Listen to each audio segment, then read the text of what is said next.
Walk ಪ್ರಾಪರ್ಟಿಯನ್ನು ಕಾಪಾಡಿಕೊಳ್ಳುವಂಥದ್ದು ನಿಮ್ಮ ಡ್यूटी।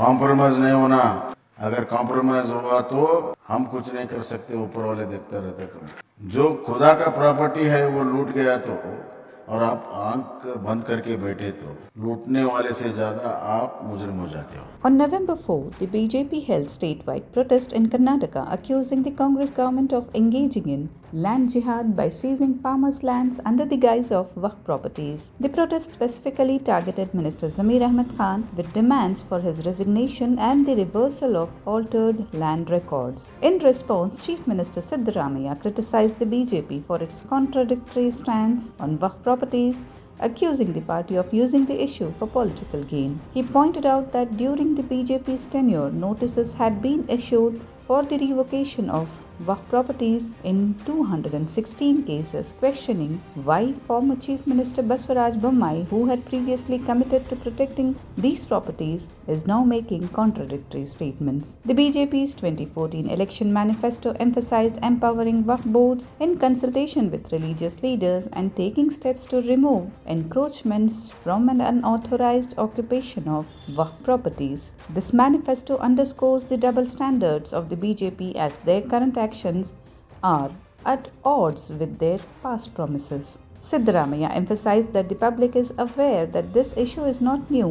Notices regarding Waqf properties have been issued across various administrations. The Chief Minister further highlighted the inconsistency of the BJP's current protests against the government, arguing that these actions contradict their previous commitments. He reaffirmed his government's dedication to protecting Waqf properties and stated that any unjust notices or unauthorized changes to land records would be revoked. Siddaramaiah stressed that farmers, regardless of their religious background, must not be displaced under any circumstances. Siddaramaiah's remarks have resonated with many as he conveys the message that voters will recognize the BJP's inconsistency and political maneuvering on such a critical issue.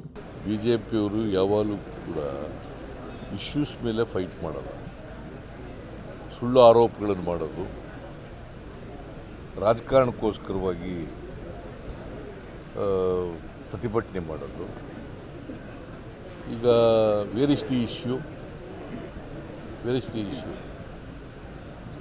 ಹಿಂದೆ ಬೊಮ್ಮಾಯಿ ಅವರು ಇಂಚಿಂಚು ಆಸ್ತಿಯನ್ನು ವಕಫ್ ಏನು ಒತ್ತುವರಿಯಾಗಿದೆ ಅದನ್ನೆಲ್ಲ ನಾವು ಮಾಡ್ತೀವಿ ಅಂತ ಹೇಳಿದರು.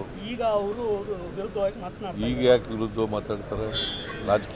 ಕಾರಣಕ್ಕೋಸ್ಕರ ವಿರುದ್ಧ ಮಾತಾಡ್ತಾರೆ. ಅವರೇ ಹೇಳಿದ್ದದು ಅಲ್ವಾ? ಅವರೇ ಹೇಳಿದಂಥ ಮಾತುಗಳು ಈಗ ರಾಜಕಾರಣಕ್ಕೋಸ್ಕರವಾಗಿ ಅದಕ್ಕೆ ಉಲ್ಟಾ ಹೊಡೆದಿದ್ದಾರೆ. ಸೊ ಇದನ್ನು ನಾವು ನೋಡಿದಾಗ ಅವರು ಇಡೀ ಪಕ್ಷ ರಾಜಕಾರಣಕ್ಕೋಸ್ಕರವಾಗಿ ಈ ಇಶ್ಯೂನ ಮುಂದೆ ಇಟ್ಕೊಂಡು ಫೈಟ್ ಮಾಡ್ತಾಯಿದ್ದಾರೆ. ಜನರಿಗೆ ಅರ್ಥ ಆಗಿದೆ ಇದು ವಕ್ಫ್ ಪ್ರಾಪರ್ಟಿ ನಿನ್ನೆ ಮೊನ್ನೆದಲ್ಲ. ಅವ್ರ ಕಾಲದಲ್ಲೂ ನೋಟಿಸ್ ಕೊಟ್ಟಿದ್ದಾರೆ, ಎಲ್ಲ ಕಾಲದಲ್ಲೂ ಕೂಡ ನೋಟಿಸ್ ಕೊಟ್ಟಿದ್ದಾರೆ. ನಾನು ಭಾಳ ಸ್ಪಷ್ಟವಾಗಿ ಹೇಳಿದ್ದೀನಿ. ನಾನು ಎಚ್ ಕೆ ಪಾಟೀಲು, ನಾವೆಲ್ಲ ಕೃಷ್ಣ ಬೈರೇಗೌಡ ನಾವೆಲ್ಲ ಮೀಟಿಂಗ್ ಮಾಡಿ ಯಾವುದೇ ನೋಟಿಸ್ ಕೊಟ್ಟಿದ್ರೆ ಅದನ್ನು ವಾಪಸ್ ಕೊಡಬೇಕು, ಅಥವಾ ವಿಚಾರಣೆ ಇಲ್ಲದೇ ಯಾವುದಾದ್ರೂ ಪಾಣಿಗಳು ಅಥವಾ ರೆವಿನ್ಯೂ ರೆಕಾರ್ಡ್ ಬದಲಾವಣೆ ಆಗಿದ್ದರೆ ಅದನ್ನು ರದ್ದು ಮಾಡಬೇಕು ಅಂತೇಳಿ. ಮತ್ತು ಯಾವುದೇ ಕಾರಣಕ್ಕೆ ರೈತರನ್ನು ಒಕ್ಕಲೆಬ್ಬಿಸಬಾರ್ದು.